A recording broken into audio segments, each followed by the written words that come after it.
नमस्ते, वेलकम, बहुत बहुत स्वागत है आपका प्रॉपर्टी गुरु में सीएनबीसी आवाज पर। ये रियल एस्टेट का शो हम आपके लिए लेकर आते हैं हफ्ते दर हफ्ते सालों से। तो एक और एपिसोड के साथ हाजिर हैं आपके साथ मैं हूं विपिन भट्ट। तो आज के शो में भी ढेर सारी बातें होने वाली है। रियल एस्टेट नो डाउट की बड़ा एक्साइटिंग हो चला है, बहुत सारे बदलाव, बहुत सारी चीजें, बहुत सारे अनाउंसमेंट, और क्या इसका इम्पैक्ट आएगा वो भी हम बातचीत करेंगे, आपके सवाल लेंगे। और ये सारी चीज़ों के लिए आज हमारे साथ स्टूडियो में मौजूद हैं एक्विस के सीईओ परेश कारिया साहब। सर बहुत बहुत स्वागत है आपका प्रॉपर्टी गुरु में। तो वैसे तो बजट जाके एक हफ्ते से ऊपर का वक्त हो चला है, लेकिन अभी भी बजट की बातें बहुत सारी हो रही हैं। तो रियल एस्टेट के लिए आपकी नज़र में बजट कैसा रहा? वेल, रियल एस्टेट से इंडस्ट्री को काफ़ी एक्सपेक्टेशन था, डेवलपर्स वगैरह को के बजट में अनाउंसमेंट होगा, and there was we could see a run up in the real estate stocks also before the budget, and because the sector was in trouble. लोग सोच रहे थे कि गवर्नमेंट कुछ ना कुछ करेगी इस सेक्टर को रिवाइव करने के लिए, but unfortunately we did not see any of that coming into the budget. Right, so government के हिसाब से उन्होंने जो भी अनाउंसमेंट करना था अफोर्डेबल हाउसिंग के लिए, I think past few budgets में कर दिए है, और ये बजट में देयर वाज नो अनाउंसमेंट।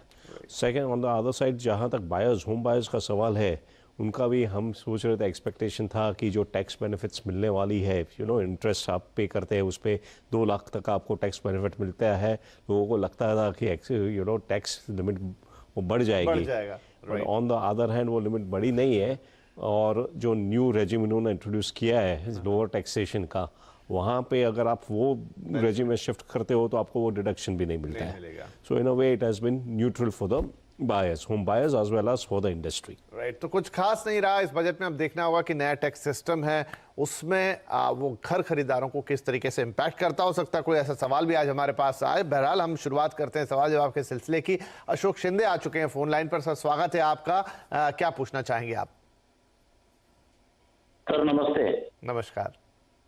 तो मैंने ईमेल आपको भेजा हुआ है, तो बिल्कुल, उसमें बिल्कुल। मैंने वापदान के प्रोजेक्ट के बारे में पूछना चाह रहा था।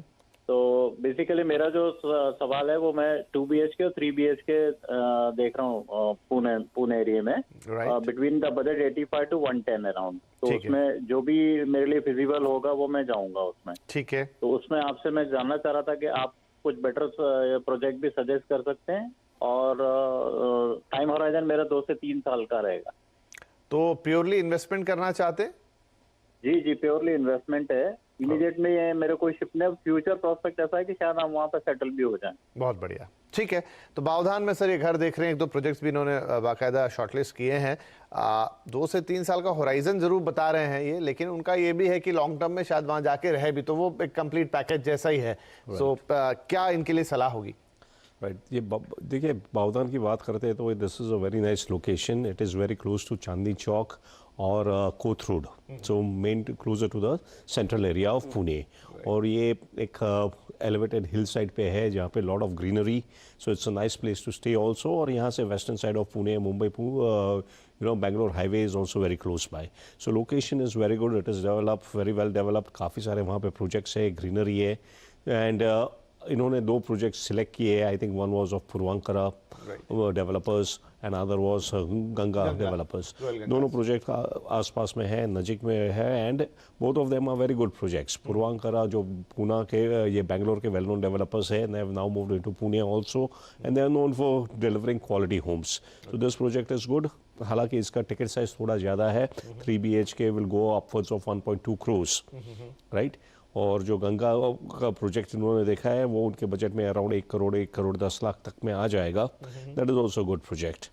Now apart from this too there are other options also in Bavdhan itself. एक पेबल्स 2 करके प्रोजेक्ट है जहाँ पे आपको under construction as well as ready projects मिल जाएंगे। This is much closer to the highway and more closer to Baner as well as Hinjewadi. So and ये ready भी है, यहाँ पे आपको रीसेल पे भी मिल सकता है। इससे ये 2 प्रोजेक्ट देखे उन्होंने, उससे कम प्राइस पे यहाँ पे मिल सकता है। The other option he can look at on this side of Pune, the western side of Pune, is Balewadi. Now Balewadi is turning out to be a very good neighborhood. ये बानेर जो कि एकदम prime area है western Pune का, उसे बिल्कुल लग के है। और बालेवाड़ी में बहुत सारी डेवलपमेंट हो रही है, रिटेल, कमर्शियल, रेजिडेंशियल। यहाँ पे बालेवाड़ी हाई करके एक लोकेशन बनाया है। you know, there are a lot of restaurants and all that over there, plus commercial offices coming up. So Balewadi is an happening place. यहाँ पे stadium भी है, plus this is close to Hinjewadi as well as Mumbai-Pune Expressway. So compared to Bavdan, I would say that Balewadi is a better option in the days to come, and there is more likely to be more price appreciation over here, as well as रहने के point of view से also this is a better option. तो Balewadi में भी 2-3 projects है, ये देख सकते हैं. एक है Perfect 10 जो कि already ready property है, and यहाँ पे you can get it for around 1 crore, a good project. Another project you can look at is Avon Vista by Naik Nagavre Developers. ये under construction है और ये main highway पे है. तो ये अतुल जी के लिए हो गया, माफ कीजिए अशोक जी के लिए हो गई ये सलाह. लेकिन अब है हमारे साथ अतुल मिश्रा साहब मुंबई से फोन लाइन पर. अतुल जी बहुत स्वागत है आपका, बताइए कैसे मदद करें. हेलो. हाँ जी बताएं. नमस्कार सर, मैं अतुल मिश्रा बोल रहा हूँ जी. एक्चुअली 2018 में हमने रामराजा प्रोजेक्ट अम्बीवली नियर कल्याण हमने इन्वेस्ट किया था. अभी राइट नाउ उस टाइम पे सबवेंशन स्कीम में हमने ट्राई पार्टी एग्रीमेंट हुआ था जी जी. बैंक, डेवलपर और इन्वेस्टर के बीच में, और उसमें ये बोला गया था कि टिल द पोजीशन आपको कोई भी प्री पोजीशन ईएमआई नहीं आएगी.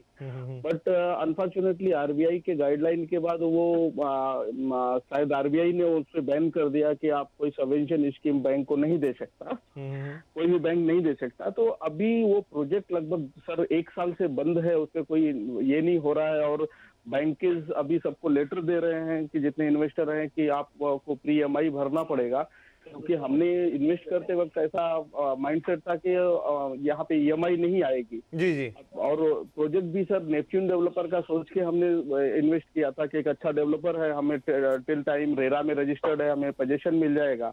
बट सर ये हो नहीं रहा है. तो अभी हमें क्या करना चाहिए? क्या हमें ईएमआई भरना पड़ेगा या फिर उसके बीच में कोई लीगल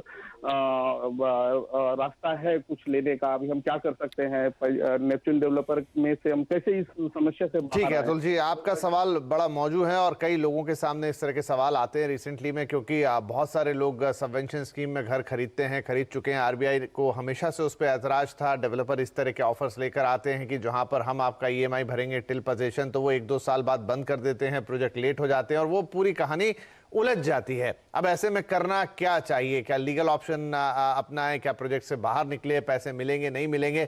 बड़े सवाल हैं, उलझे हुए भी हैं, इनका आंसर उतना सरल नहीं है, फिर भी चर्चा जरूर करेंगे. सर अतुल जी या इस तरह के जो भी लोग इस स्थिति में फंसे हैं, अब उनके लिए क्या रास्ते बचते हैं? एब्सोल्युटली. देखिए ये अतुल जी का सवाल नहीं है. Alone there are so many people, there are so many projects. जो सबवेंशन स्कीम थी काफ़ी पॉपुलर थी और वो इन अ राइट वे और रॉन्ग वे ऑल्सो प्रमोट की गई थी. लोगों को पूरा अंडरस्टैंडिंग नहीं था स्कीम का. उनको पता नहीं था कि अगर ऐसी सिचुएशन हो गई तो उन्हें क्या करना चाहिए. And you know now it is a very difficult situation.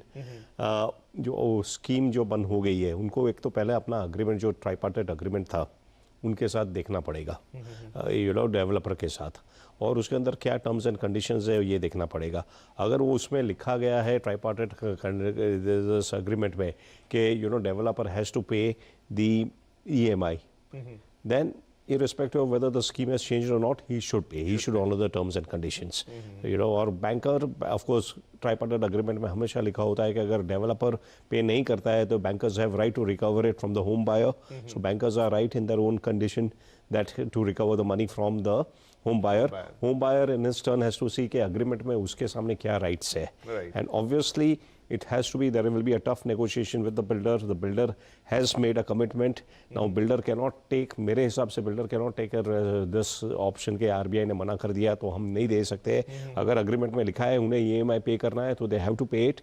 But I would suggest read your agreement properly, consult some consumer, you know, court के जो experts होते हैं lawyer, उनके साथ consult करिए और आप consumer court में obviously developer के सामने केस कर सकते हैं. राइट. और मिश्रा साहब ये करना ही होगा, क्योंकि देखिए ये होता है, ये बहुत सारे प्रोजेक्ट्स में हमने पहले भी देखा है कि शुरुआत में ऐसा नहीं है, डेवलपर भरते भी हैं, लेकिन फिर प्रोजेक्ट जैसा मैंने कहा कई मामलों में लेट हो जाते हैं या कोई और तरीके से दिक्कत हो जाती है, डेवलपर के पास पैसे खत्म हो जाते हैं, माल पूरा नहीं बिकता है, वॉट एवर इट इज़, लेकिन वहाँ से EMI आनी बंद हो जाती है और अल्टीमेटली बैंक जो है वो आपका गला पकड़ता है, यानी कंज्यूमर का गला पकड़ता है. और ये है कि आप अगर EMI पे डिफॉल्ट भी करेंगे तो मेरे ख्याल से अगर ये EMI डिफॉल्ट करते हैं तो सिबिल स्कोर इफेक्ट होगा. हाँ, सिबिल स्कोर स्कोर भी इफेक्ट होगा और एक समय के बाद इनका प्रोजेक्ट एनपीए भी बन सकता है, क्योंकि वो बैंक के हिस्से में चला जाएगा और बैंक उसे मान सकता है कि यहाँ से ईएमआई आ ही नहीं रही है, तो वो डिफॉल्टर इन्हें मानेंगे, ना कि डेवलपर को। तो एक ट्रिकी सिचुएशन है अतुल जी। अब ऐसा यह है कि आपके जैसे और भी जो लोग हैं उन्हें मिलाइए, रेरा में कंप्लेंट कीजिए, डेवलपर से सीधी बातचीत कीजिए, बैंक के साथ भी ये बातचीत कीजिए, उन्हें समझाने की कोशिश कीजिए कि अगर थोड़ा वक्त वो दे सकते हैं, थोड़ा मैनेज करने के लिए टाइम दे सकते हैं, क्योंकि हमने अक्सर देखा है कि ये तब पता चलता है जाके जब बहुत सारी ईएमआई ऑलरेडी जंप हो चुकी होती हैं और आपका लोन एनपीए बनने की कगार पे होता है। तो थोड़ा सा टफ है ये, लेकिन आपको ये 2-3 रास्ते हैं जो अपनाने होंगे। ग्रुप बनाइए लोगों का, और जैसा परेश जी ने कहा भी कि कंज्यूमर कोर्ट पे जरूर पहुंचिए, रेरा में जरूर दस्तक दीजिए कि इस तरह की परेशानी हमारे साथ है, और बैंक से भी बातचीत कीजिए। बैंक भी हम उम्मीद करते हैं कि आपकी बात को समझेगा और हो सकता है कि आपको एक विंडो दे दे कि इतने वक्त में आपको क्या करना है या कैसे पैसे भरने हैं, क्योंकि नहीं तो डेवलपर का यहां कुछ नहीं जाएगा। ईएमआई आपकी अगर बाउंस हो रही है तो वो फाइनली आपसे ही मांगेंगे और आप ही को डिफॉल्टर घोषित करेंगे, क्योंकि वो एग्रीमेंट ही ऐसे होते हैं। और सबसे इंपॉर्टेंट जो परेश जी ने कहा है कि एग्रीमेंट की टर्म्स एंड कंडीशन को अगर आपने अभी तक नहीं पढ़ा है, दोबारा पढ़िए, किसी वकील की सहायता से पढ़िए, समझिए कि उसमें आपके हक में क्या क्या चीजें लिखी हुई हैं। और ऑफ कोर्स आपके साथ और भी जो भी लोग हैं उन्हें जरूर बताएं। तो यहां पर लेंगे एक छोटा सा ब्रेक के बाद कुछ और सवाल।